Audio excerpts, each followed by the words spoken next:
Let's proceed. Great. Thank you all for tuning into my talk. So my name is Laura Forczyk, and I am from the United States. I'm currently broadcasting from Atlanta, and my background is in science, so astrophysics and planetary science.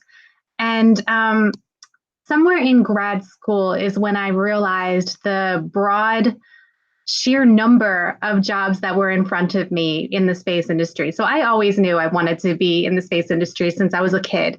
And I wanted to be an astronaut, as I'm sure many of you do. I still do, still planning on it. And so as a kid, you're not really aware of what's out there. And so you talk to adults, you talk to teachers, and they guide you along a path of science or engineering or some related field. And that's what I did. So I naturally went into physics because I love physics. As you can tell, maybe by my dress, physics is something that I've always been good at. I was passionate about. So I went into astrophysics thinking that I was going to be a researcher, and I studied exploding stars and loved it. It was great. But then I realized, okay, I don't like programming so much. I don't like coding. That's not my strong suit. What can I do with my hands? And so I realized I wanted to get into lab work. So I switched over to what I call experimental planetary science for my PhD work. And that involved me doing a lot of experimentation in the lab, trying to work out how dust dynamics work in space. So at very slow velocities, how does dust move on another planetary body or in the vacuum of space? And I thought that was really, really cool. But somewhere in there is when I began to realize the entirety of the space industry, and I fell in love with it. And so I went to work for a number of small companies, and I just was enthralled by it. I loved it. It was my passion. And so now what I do is I run my own business called Astrolytical. It's almost 3 years old now. And I'll tell you the brief story about how I got there. But what I do within my company right now is I consult. And what I love about consulting is it opens me up to a diversity of projects and experiences. And so I don't get to choose just one. And so I think that would be the one message I want to display to you all. I'm going to name it right now, and then I'm going to repeat it throughout the talk, is that there is more than one path. So when I was in school, I was led to believe that there is only one good path. For me as a scientist, I get my bachelor's degree, get my PhD, go on for a postdoc, become a professor in a tenure track university. That's the path that I was led to believe was the one path. But that is so inaccurate. And there are a vast number of paths, and there is no one good path for you all. If you want to enter the space industry or space sciences, there are countless, infinite number of paths in front of you, and there's no one right way. So I'm going to start my talk with that message, and I'm going to repeat that because I feel like that is such an important message for all of you to take home, is that whatever path you choose to take, it is not inferior or wrong just because somebody tells you that you should be on a different path. And so backing up a little bit, I was in graduate school trying to figure out what I was going to do after I graduated. And my master's degree advisor, she wanted me to do that standard track of get a postdoc and then work at a university. And she herself was a NASA scientist, so she wasn't at a university at that time. But I knew at that time that wasn't my path. I didn't want to be a professor. I knew that there was other paths out there.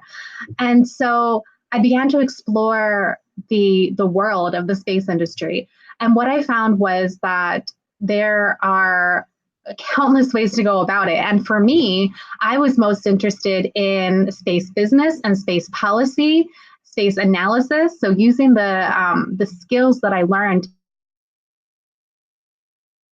with my physics degrees to anything with the space realm. And I was particularly passionate about human spaceflight, which is not a surprise because I wanted to be an astronaut and still do. So even though at that time I was studying exploding stars called gamma ray bursts, where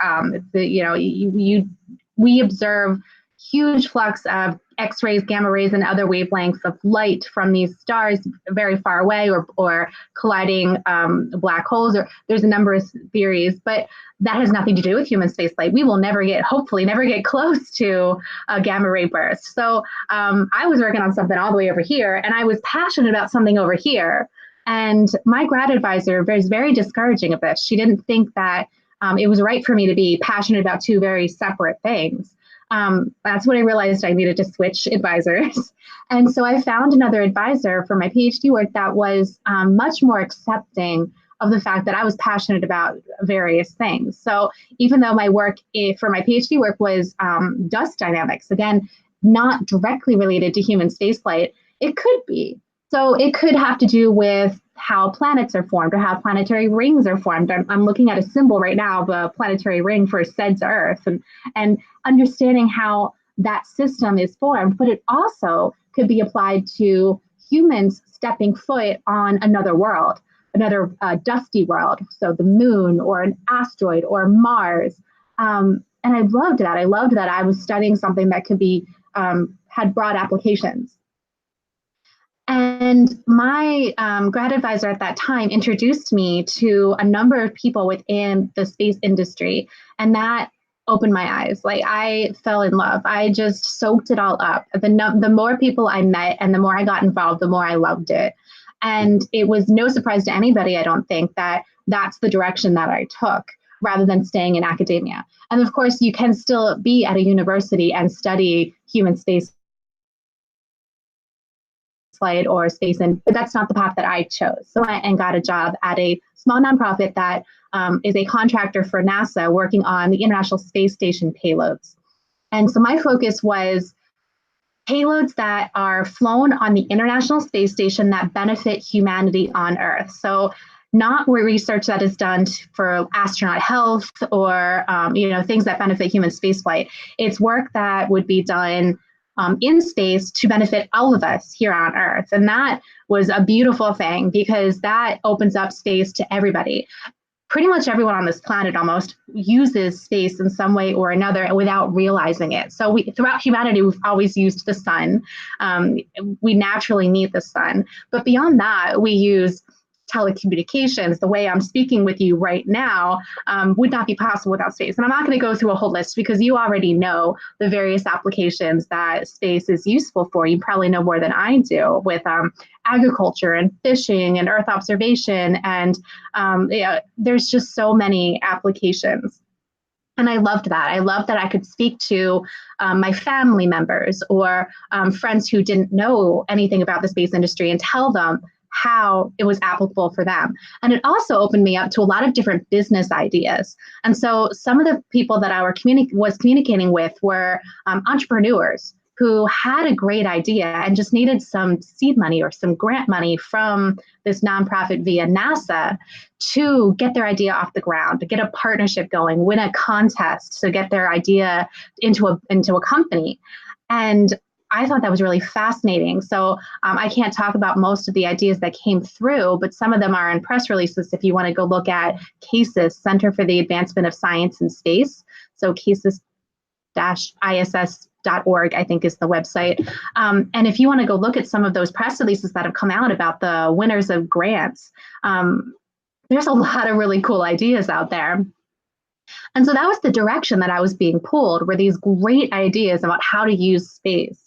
And what I was particularly interested in was how we as humans, as civilization, can go live and work in space. So we've got astronauts on the International Space Station. We've had that continuously for almost 2 decades now.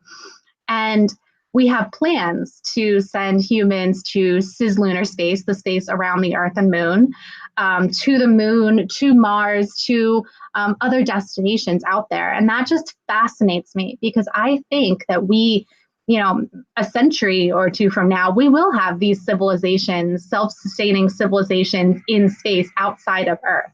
And I want to do my small, tiny little part to help make that happen.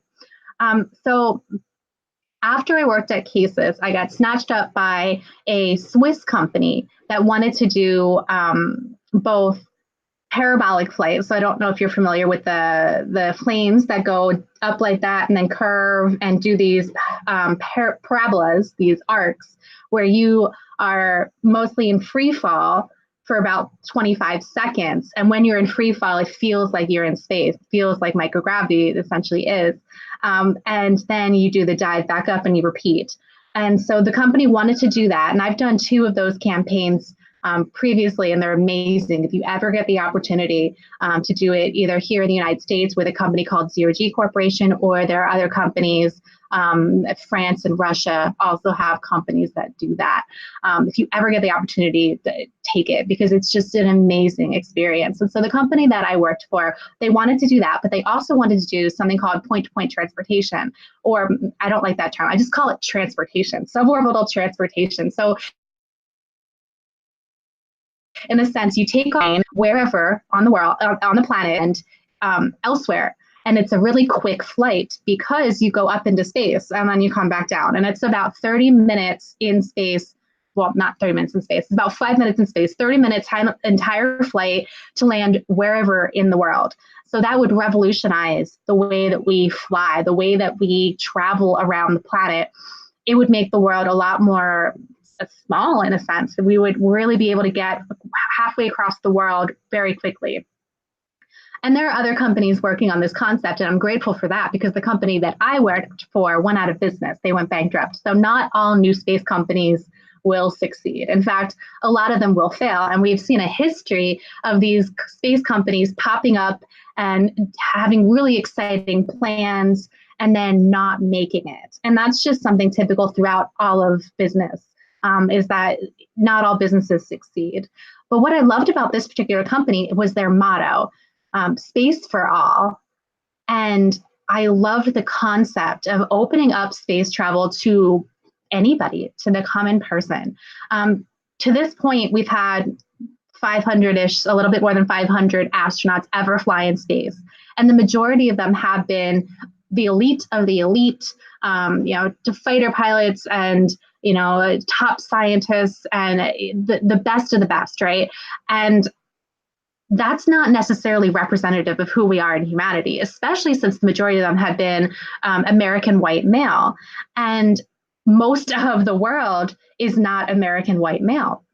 So we want to open up space travel to the vast rest of us who are not fitting that perfect mold that you see from the 1960s Apollo era. And those are the heroes that pave the way for the rest of us to be able to follow in their footsteps and represent humanity's diversity.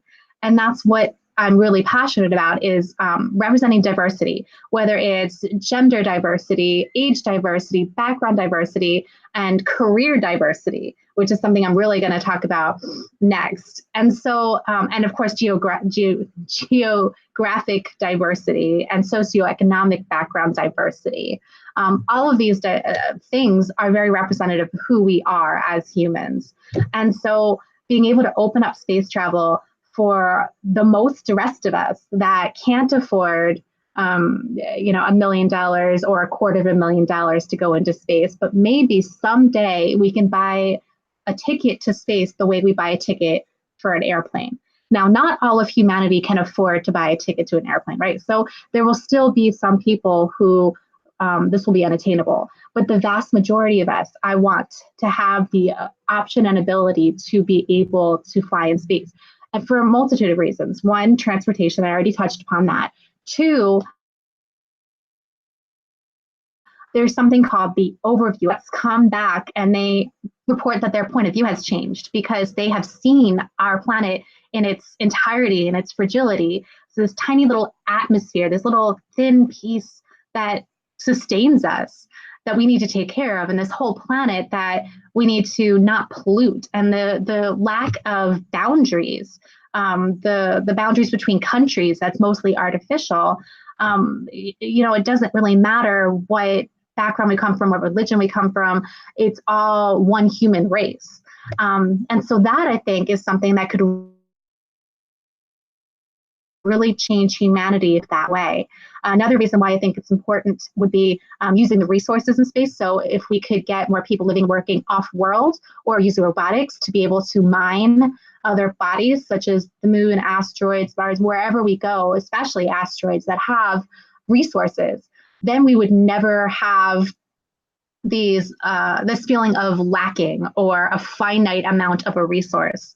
We could continuously mine the resources around us that had previously been unavailable. So we'd have an abundance culture. There's so many other reasons it's important to get. But back to what I was saying before, which is a diversity of careers. So a lot of what I do right now, and the reason why I was no longer with that company, they ran out of business. And so then I started my own company. And I work on a number of different things within Astrolytical. But one of the things that is my favorite is working with individuals. I work with companies and organizations, but I also work with individuals who need a little bit of career coaching. And these are students, recent graduates, and professionals who want to switch industries to work in the space industry. And they come from a variety of different backgrounds. So most of the students come from a more traditional background of science and engineering, STEM, but most of the professionals come from different backgrounds. IT, oil and gas, law, various backgrounds where they're like, I really want to work in the space industry. How do I do that with my law degree? Or, I'm a writer. How do I work in the space industry? And there's just so many options. And usually they sell themselves short. And even some students tend to do this as well. They think, oh, I've only had 1 year of engineering courses, or I'm only blank, whatever it is. And they don't realize that they have value in what they've already done. And so confidence building is one of the first things that I tend to work with when I take on a new coaching client. And that is making the client realize that they have strengths and that they can play to their strengths. And the space industry, the space realm, needs all the strengths that you have. And so, for example, the backgrounds of the people who set this up doesn't necessarily need an aerospace engineering degree, right? But communication is vital to what we do. So being able to communicate and advertise and promote and get the word out, and even think to put, event planning, to think to put an event together, all of these things are valuable. So someone who comes from a different background, they often think that space or a space career is not accessible to them. But that's only because they've been told incorrectly about what the space community needs. And so whatever your background is, there is a place for you. Now, you might think, okay, well, maybe there's one job out of 1,000 for me because I'm an artist. And that may be true. There may be many more opportunities for an engineer than an artist. But that doesn't mean that there's no place for you. That means that you just need to look a little bit closer, a little bit harder, and maybe even convince some people that they need a space artist. Whoever drew this logo that's in front of me here, this little geodesic Earth with the swirls around it, I don't know if the swirls are rings or orbits, an artist created that. And engineering and art can go together. That might have been created on a CAD program for all I know. I don't really know how this logo was created. I don't know who created it, but an artist created that. So think about all the ways that various aspects of, and I'm not even going to use the word STEM. I'm not even going to use the word STEAM. So STEAM has art in there because it's too limiting. A lot of times when I talk to younger students, elementary, middle school students, the teachers, they want me to convince their students that they need to take science, math, and engineering classes. And I never, ever do what the teachers want me to do, because I always tell them, no, you do not need to take those classes if that's not your calling, if that's not your passion. Don't pretend to be something that you are not. Maybe it's your passion to be a scientist of some kind. Maybe that's fantastic. Go do that. But maybe your passion is to go into business. Maybe your passion is to be a writer. Go do that. And if you love space, then apply that to space. become a space lawyer, become a space writer of some kind, whether it's fiction or nonfiction. There's a lot of nonfiction writing that needs to happen, a lot of documentation, a lot of proposals, marketing documents, all kinds of things that need to be created. And we all are creators of some kind or another. The tough part is I'm talking to an international crowd, and I'm here in the United States. And I recognize that I am very fortunate to have been born in the United States, where there are an abundance of opportunities to get into the space industry. So I have lived and worked in Florida. I've lived and worked in Huntsville, Alabama. I've worked at other space communities, and those are space hubs. And there are only a few space hubs around the world. And so maybe one of you tuning in is from a country or living in an area where there are not a lot of space opportunities. And it may be that you do have to move in order to work in the space industry. And that is one of the biggest problems I have with my international clientele. So I don't know exactly how many, but a significant portion of my coaching clients have been international, whether they are students or recent graduates or professionals who want to work in space but don't know how because they aren't a US citizen or they don't live in some place where they can easily get into a space career because there's just not that infrastructure there. And that is challenging. I'm not going to lie to you. I wish it were different because the United States currently limits the amount of work or the type of work that a foreign person can do because of various restrictions that have gotten a little bit better over time. But in the current presidential administration that we have, they're actually tightening some of those restrictions to make it a little bit harder for employers to hire foreign employees. So I feel the frustration from my international clients who want to work in the United States and have those barriers in front of them, but it's not impossible. So here's what I tell them. If your passion is to come to the United States, and it may not be, and I'll get to that in a moment, but if your passion is to come to the United States and work in the United States and you are not a US citizen, there are a number of paths to take. One, being a student is probably the easiest way because there are things in place for students, a pipeline where you can start out as a student and work on a student visa and transition through step-by-step process to become a US citizen or to get sponsored for a green card. And being sponsored for a green card is not easy either, but it's also not impossible. So if you can find a company, and it's usually a larger company that is willing to hire you and you are already here as a student, that is probably the easiest way to work in the United States because then your sponsorship is being covered by a company. And there are space companies or aerospace and defense companies, but mostly the ones that are huge international companies that have the ability to hire internationally that can help you with sponsorship. Another would be to have a partnership with your government. And this is a lot harder because there's a lot fewer of these opportunities and it's specific to certain governments. For example, if you're a Canadian citizen, there might be a sponsorship with the Canadian Space Agency to work at a NASA facility for CSA. And that's just one example. And that's pretty rare.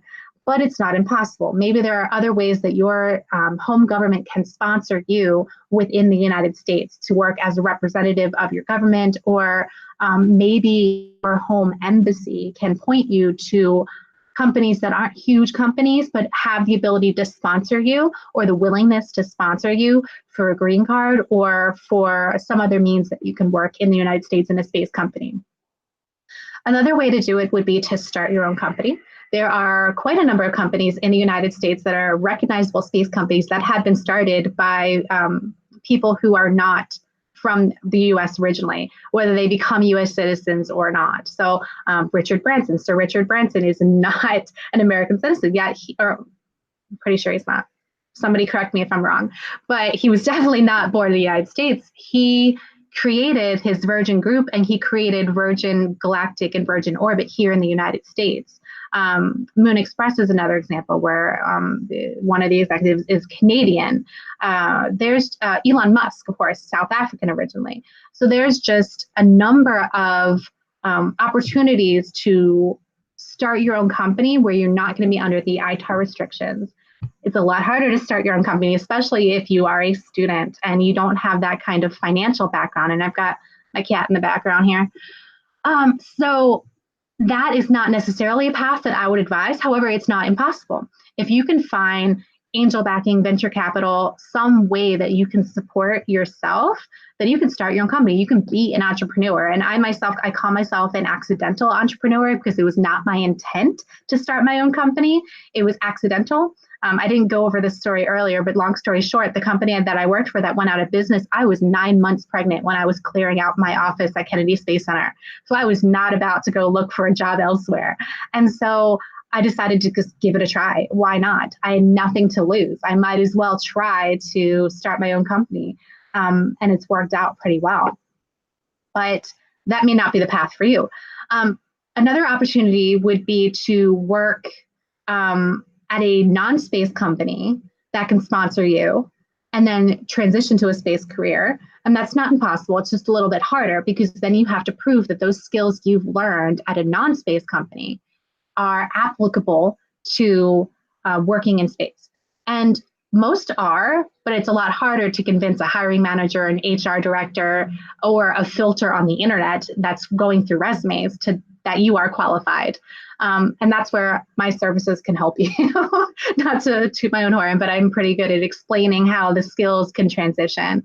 Now, let's say you don't want to work in the United States. Let's say that you want to stay in your home country, or you want to work at ESA or some other opportunity, JAXA, somewhere else. That's fantastic. I don't know a ton about those opportunities, so I really can't speak to that very well. But if you think that there are ways that you can contribute in your own home country, one of my very first clients, he was Bangladeshi. He is Bangladeshi, and he had a passion that he wanted to get education. And then go back to Bangladesh and work there to create a space industry there in his home country. And I think I loved that. I loved his passion. It's hard. It's for sure very hard because you're working against the current in a way. To create something from nothing is very difficult, but it's doable. Everything that's been started has been started by someone who started from scratch, who started from nothing, or started from something only slightly related and tagged onto it. For example, the space industry here started from military and science backgrounds and then just grew and grew and grew. So it's not impossible to start things in your own home country, but it especially is helpful if you can find a community. So you all have joined SETS, and I love that you have joined SETS because that is your community that can help you to build whatever it is that you want to build wherever you are. There are other organizations out there that can do similar networking for you, similar advice building or partnership, where you can use these communities to create a space hub. So I moved to Atlanta, Georgia, almost 2 years ago now for my husband's career. He does not work in space. He works in the financial industry. And there isn't a strong space community in Atlanta, Georgia, but there are pockets of space here. And so what I did is I created an organization, a nonprofit organization called Georgia Space Alliance to bring everybody together. And I'm mentioning this because you can create something that brings people together. Whether or not that's something that can make you money so you can have a career, I don't know, but it doesn't hurt to try.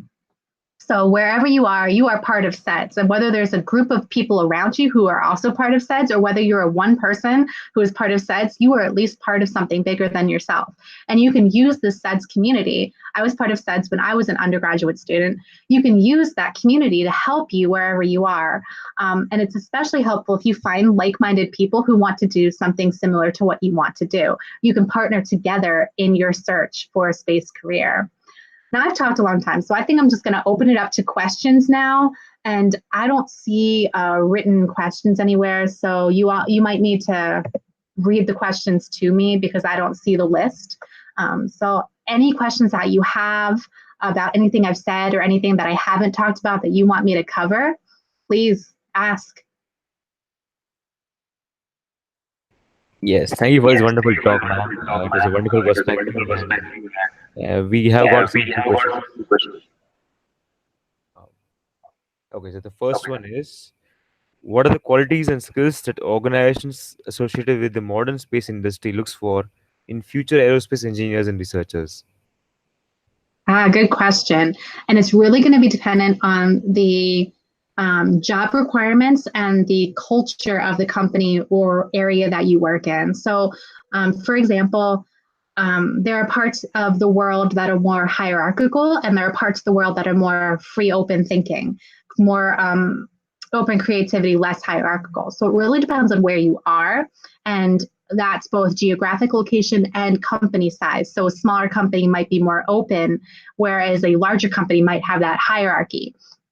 But in general, I think that the world is moving towards a more creative, innovative culture where you don't just repeat back what you've learned from the professor in a textbook. You have that critical thinking where you can think forward, think beyond to what the needs will be in the future. And so I try to do this when I try to think about what is the world going to need 50 years from now in space community in space. So if we've got people living and working in space, what is the world going to be like? What are those people going to need? And you're not going to read that in a textbook. That is something that you could write a textbook about if you read enough and think enough and do enough research. So that kind of innovative thought where the answer isn't in front of you. You can't just go look up the answer. You need to actually create that answer.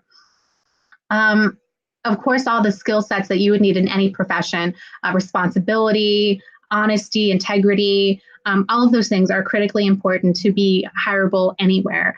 And you want to make sure that you have value, that you bring value to your job and to your employer and to your superiors. And so, making sure that you have a good fit within whatever company you are. So that is both external and internal. If your superiors, if your boss seems to be satisfied with what you're doing, then you are bringing value to the company. If you yourself feel satisfied with what you're doing, then you are bringing value to both yourself and the company. If you don't feel that you're satisfied with what you're doing, then rethink that. It's okay to try something else. It's okay to pivot.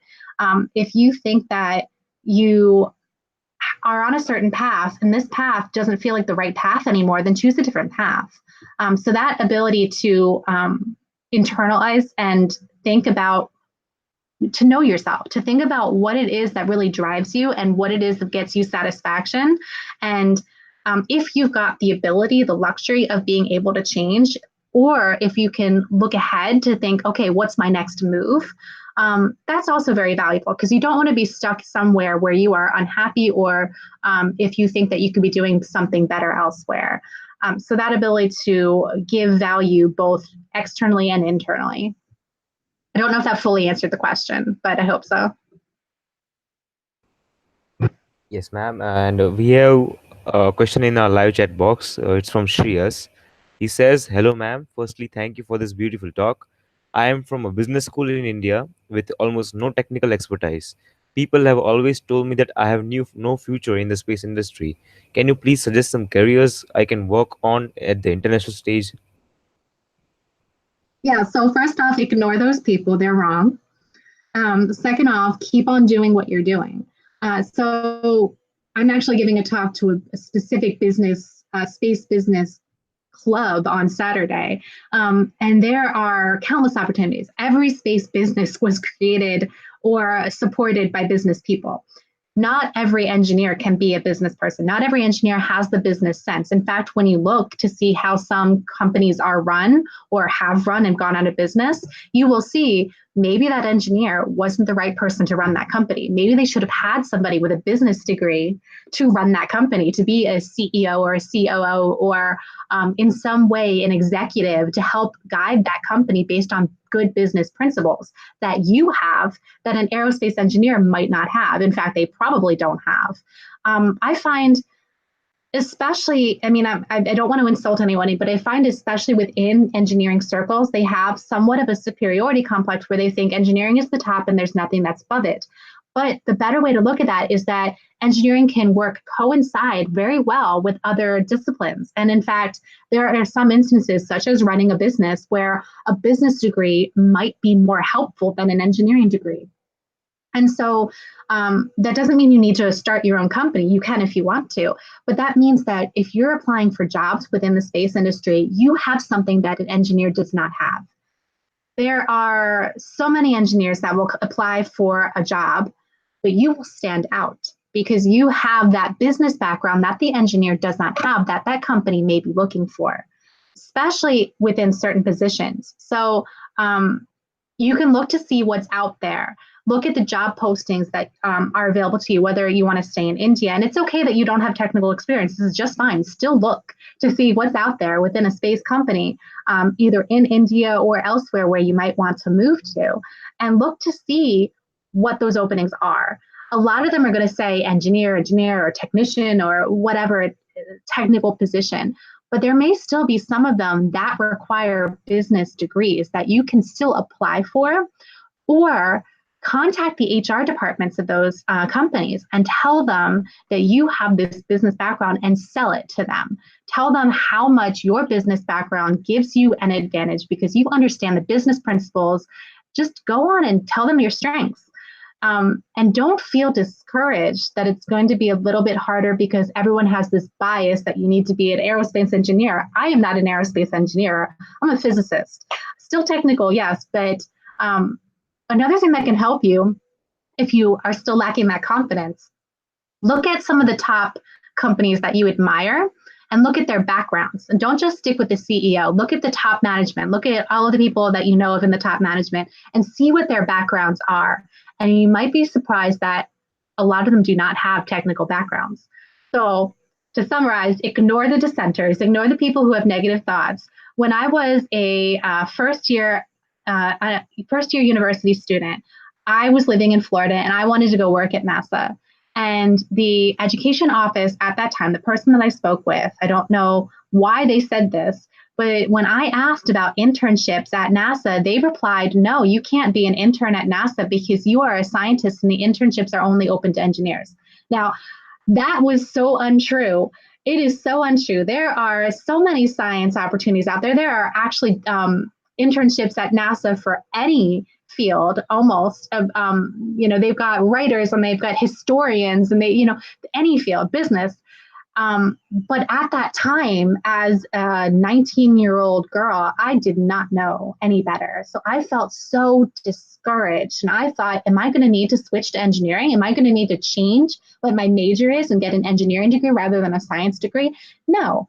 But I listened to somebody who I thought was knowledgeable, thought was an authority, who should have been, as someone at the education office at NASA should have been an authority. And I listened to them and I allowed them to discourage me when I should have done my own research and talked to many other people and convinced myself that what they said was untrue and that there were many more options in front of me. So that's what I'd really advise you to do, is to ignore the people who you might think know what they're talking about, but ignore them because they don't.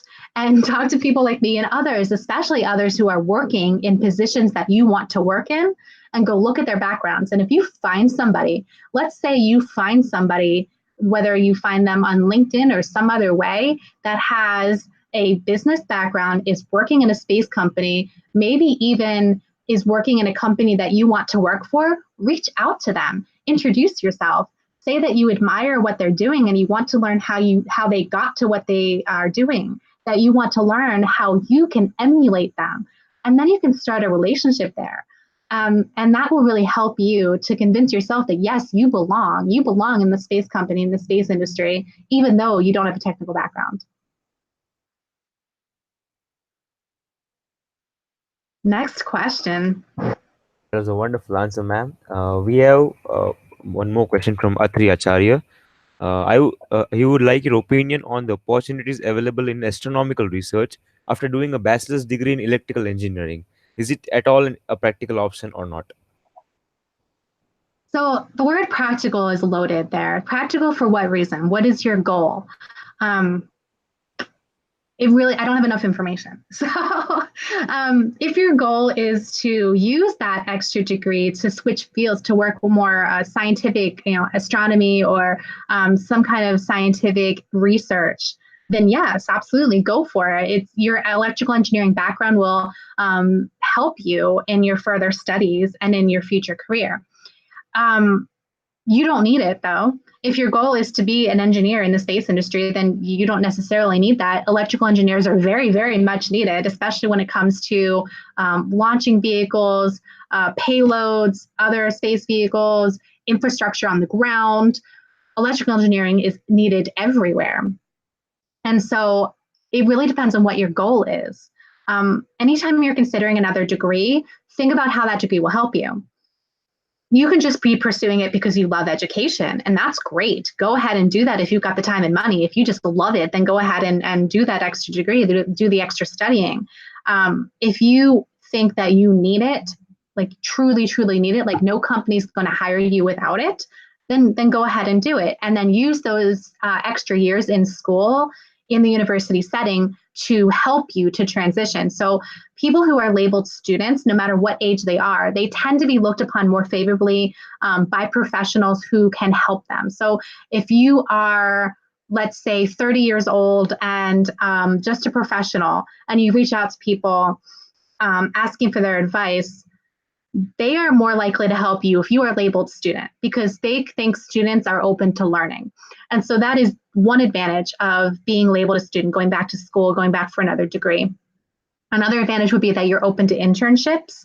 Most internships are only open to students, not all of them, but most are. Also, co-op opportunities and other ways that students can take advantage of their student status within a company to be hired in a specific way, whether it's a short-term hire or a longer-term hire. Co-ops tend to be hired on after they graduate. But if you are just taking the opportunity to have this degree because you don't know what else to do, you don't know how else to get a job, that's not the best way to go about it. So the best way to go about it is to have a very structured plan in front of you about how you're going to get hired without a degree, or without this other degree. You already have a degree. So understanding what your strengths already are with your electrical engineering degree and how to use them in whatever job you're applying for. Because if you don't need to take on that extra debt or pay that extra money to get another degree, then why do it? Why take that time unless you truly want to or need to? And feel free to follow up if you've got more information, because I just don't have enough information to give you specifically another answer. Also, after this talk, I'm hoping that some of you will follow up with me. Email, I'm on Twitter, phone, however is best, contact me. LinkedIn. So my company, astralytical.com, you can contact me there. There are various ways to contact me after, so please follow up with me. Ask your questions, give me specific information about your situation after this talk, and I'm happy to help you. Wonderful. I'll be putting up ma'am's contact details on the live chat box also and in the comment section also. So, Sounds great. okay, we have a question asking for your personal opinion from a very close friend of mine. Here he goes. He's saying, "Hello, ma'am. Thanks for that amazing talk. Cause everything you said in the beginning about having two completely different topics and interests is something that I've been going through right now. I want to work as a design engineer and I want to work in the space industry with sustainable development and entrepreneurship down the line. I'm a BTech third year student in mechanical engineering and I'm confused. I do not know where to go after my BTech. Which course should I pursue? Should I do my MS in design engineering or is masters in engineering management a better option?" He's asking for your personal opinion, ma'am. Oh, so without knowing what the differences between those two options are, it's hard for me to give an answer. But generally speaking, take a look at the courses in those two master's degree programs. Which of those courses, one, interests you more? So you're having more of a personal fascination. And two, are going to help you with your goal. So this is where you need to think ahead 5 years, 10 years. Think ahead 10 years. What ideally, what job would you like to have 10 years from now? And don't think about all the things that come between now and 10 years from now. Don't think about all the barriers and all the problems. Just think, ideally speaking, if you had the job that you want 10 years from now, what is that? Where is it? What would you be doing? And think about how you can get there. So, with having that end goal in mind, what are the steps that you need to get there? And so, those courses or those degrees, which of those are going to help you to get to that end goal? Um, and if you've got a personal interest in it, in those courses and that degree, then you are going to be more likely to do well. So if you take a class and you hate it, well, I mean, sometimes you're just forced to. Sometimes you just have to go through a class that you just don't like. But if all of the classes you just don't like and you're going through the motions, then that's not going to be very helpful. But if you are finding that you're really passionate about the courses that you're taking, then you're going to be happier. Your professors are going to be more willing to help you, especially when it comes to finding a career related to those classes. So my advice would be to do however it is that you do pro con list or just whatever brainstorming that you do to figure out which of those degrees fits your goal and is most interesting to you. If you even want to pursue a master's degree, now you only gave the option of pursuing two different master's degrees, but maybe there's a third option that you go work somewhere. There's really no wrong way. And I'm going to repeat the message from the beginning. There's no wrong way to go about it. Professors have a bias. This is something I learned very early on in my studies, is that professors want students to grow up to be like them. They want you to be like them. So they are going to suggest that you continue going to school. A lot of them, not all of them, but a lot of professors, especially ones that have PhDs, are going to think that the PhD is the best option because that's what they did and that's what they know and that's what their colleagues in the university have, is a master's degree or a PhD. That is not necessarily the best way to go for you. So if these two master's degrees, if one of the two of them is the best, that's great. If not, think about other options aside from having a master's degree and move on from there. All right. There is a long question about it, and it's briefly asking you what is the scope of robotics in space industry, and is it possible to have a career in the same thing? Can you repeat that first part? The scope of robotics and automation in space industry. Oh gosh, robotics is used everywhere in the space industry. So the robotics is the majority of what we do in the space industry. Look at every space mission that has ever launched without humans. Look at all the space missions that have launched with humans and see how much is automated and how much is robotics. And you can, I think, answer your own question. Just do a little bit more digging. Look at your favorite mission. So maybe there's a mission to another planet or a mission that hasn't happened yet. Think about what robotics and automated systems are used in that mission. And there's almost countless ways that you can get involved. It's a very, very in demand skill to have, to work with robotics or work with automation, even on the ground with ground tracking. You know, we need to be able to track satellites and track objects in space, and that is all automation. And so I think that you have almost endless possibilities in front of you.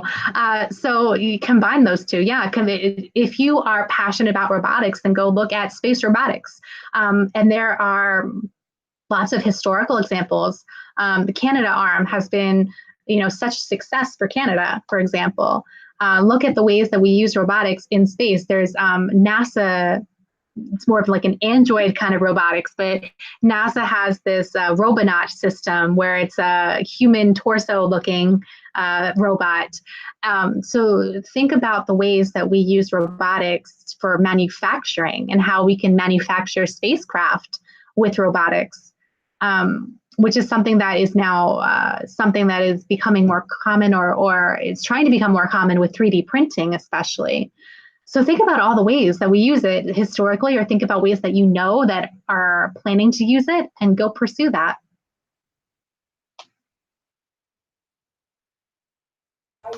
All right. Personally thinking, I just came. The word robotics strikes up a very recent mission where Japan used a satellite to successfully capture space debris for the first time. So that's a very wonderful achievement regarding the same field. And we have one more question. Okay, the students are asking that how to switch fields in their careers, and is it easy to do so, and how should they approach switching fields? So, broadly speaking, it's not very easy, but it's doable. If you're switching from related careers, so I've got a few clients that actually come from the oil and gas industry, for example. Several actually of my clients come from the oil and gas industry. They can pretty easily switch careers because they come from usually an engineering background that deals with remote operations. And that's what space is. A lot of it is a remote operation that uses a lot of engineering skills. So for them, it's a fairly easy transition. For others, it's a little bit harder. It depends on how applicable your skill set is to the jobs in need. Don't want to give away details, so let me try to think more abstractly about what some examples might be.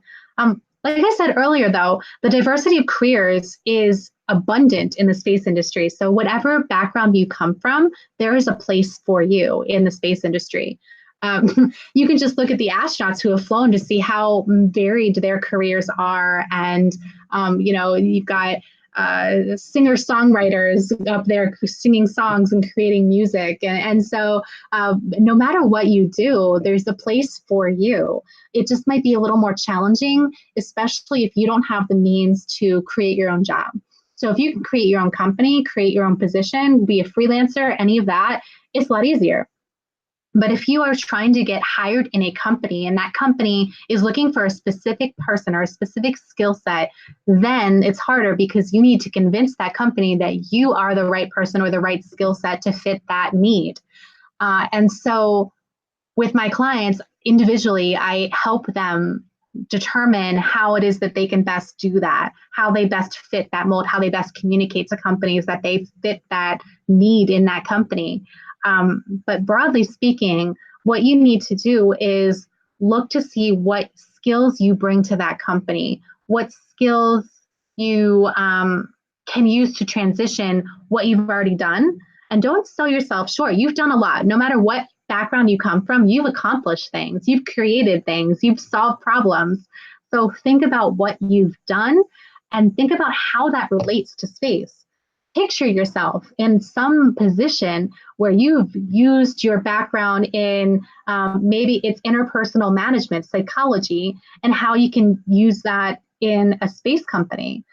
So maybe it is working on how human factors can be established or improved upon, or interpersonal relationships on long space missions, or whatever it is, whatever background you come from that you might think is a really different background, well, it's still going to be needed. And maybe it's not a company, maybe it's a university setting where it's more research based. It really is hard to know for your specific situation what it is you're coming from, but don't think that space isn't for you. Space law is becoming really hot. I grew up, both my parents are lawyers. And, and so you would think both of them are lawyers. How did I end up in a space career? How did I end up being a scientist? And my parents don't know how I ended up being a scientist either, given that they taught law throughout my entire childhood. They conversed and spoke about their various law professions. And the funny thing is that now space law is becoming a really hot topic. It always has existed since space has existed, with the Outer Space Treaty and the other treaties, international treaties, as well as countries having their own space laws. But now it's becoming much more hot, so that you might not think that law is connected to space, but it very much is. And I'm just giving that as an example of something that may seem very different, but is very much related. So if you have a law degree, you can become a space lawyer. Or if you are a writer and you have a background in marketing, you can most certainly use that in communications, in marketing products for a space company, in promotions. I mean, it's almost an endless list of things that you could do based on your background. And I don't know what your background is, so maybe contact me after this talk and we can talk more. And we only have time for about one more question, don't we? Yes, there's the last question. I was just going to say that. For the last question, we have a very interesting question. It is, what advice would you like to give to students aspiring to launch a startup linked to space industry? I love it, an entrepreneur. All right. So, me personally, I admire entrepreneurs because I don't, even though I run my own company, like I don't have the ability or the desire, the skill set needed to run a company with lots of money and venture capital and employees and be able to launch something into space. That is not my strong suit. So, I admire people who can do that and take that risk because it is a risk. And it's going to require a lot of hard work and a lot of hours and a lot of communicating who you are and what you want to do and a lot of asking for money. So don't give up, I think, is the best advice that I can give. Of course, there's a time where you should give up and try something else, always. But if you think that you can do this, if you really strongly think that you are the next Elon Musk and you can create a SpaceX, then go do it. I mean, his company almost failed. If it wasn't for that successful Falcon 1 launch after several failures, then he would have failed too. So think about that margin between success and failure and how small that is, right? So if you keep going, keep going, keep going, you might make it. If you give up or you never try to begin with, you're not going to make it because you're not even trying. Now, there is a time to stop and try something else, and only you know when that is. But dedication goes a long way. Perseverance goes a long way. And if you have employees under you, they're going to be looking to you. They're going to be taking cues from you and taking your feelings, your emotions. If you're projecting failure, if you are projecting a lack of confidence, then the employees under you are going to feel that and they're going to feel that and they might leave and they might give up. But if you are projecting success, if you are projecting confidence, if you are projecting that, yes, we are small and tiny and new and we've got a lot of challenges in front of us, but we can do it, then they're going to have that same confidence too. And if they don't, then you need other employees.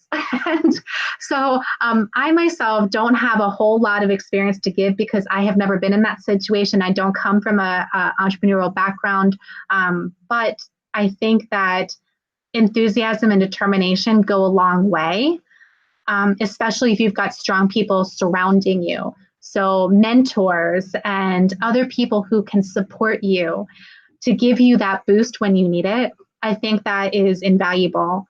And that goes for everybody, all the students who are listening right now. Find strong mentors, and it doesn't have to be a formal mentor mentee relationship. It can just be people you admire that you want to talk to and you want to get advice from. And I've had several mentors along the way, male, female, it doesn't matter. They don't even need to be in the space industry, just people who will support you in what you're trying to accomplish. And I think that's especially vital if you are doing something groundbreaking on your own. So if you're trying to start your own company, that is groundbreaking and you're mostly doing it on your own. But don't feel that way because you've got other people that you can bring on board to help you, no matter what it is that you're doing. Good luck. I admire you. I hope you succeed. Thank you so much, ma'am, And that, for sparing your valuable time yeah, and sharing your experience and views on careers in space industry. You have been a real inspiration for the student community today, and we hope to have more such space talks in the future. I would encourage the viewers to reach out to Miss Laura Forsyk via LinkedIn, and she'll be happy to answer your questions and doubts further. Thank you, ma'am. Thank you so much. you take care. Bye.